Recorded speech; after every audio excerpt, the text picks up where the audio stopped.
Dagog ikatabang ang galingan sa mais nga gihatag sa Department of Agrarian Reform nga giturn over sa Little Gala Association sa Barangay Gala, dili palang dugay. Dagog kining ikatabang sa katawhan sa barangay tungod kay dili na moadto pa og laing lugar aron magpagaling sa ilang mais. Mausab kini ang dugay ng gipangandoy ni Kapitan Romel Alduisa sa nasgutang barangay nga makabaton og kaugalingong galingan sa mais ang barangay. Kini mao iyang pamahayag atol sa pakikinabi sa DXDD News Team.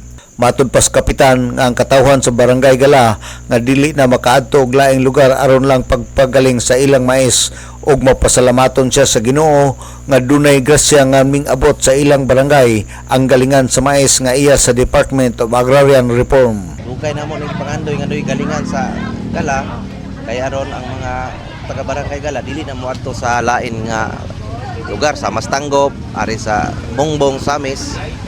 Dili na mo ato kay naa naman dayon ang galingan. So kana karon nalipay may kay naa gyud karon naabot gid sa Barangay Gala gikan sa dar ng ahensya. So download paingon gid sa mong asosasyon sa Little Gala. Ang inyong asosasyon sa Gala Dugay-dugay na.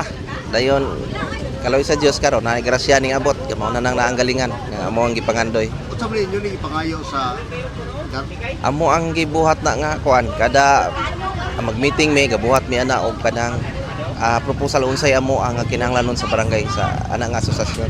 Sigala Barangay Kapitan Romel Alduisa kinumduman nga sa nakalabay nga semana ang DAR nag-turnover og galingan sa mais og timbangan sa Little Gala nga asosasyon. Ang maong turnover pinanguluhan ni Paro Libitario og Danilo Pilar og ingon man sa mga opisyalis ning syudad.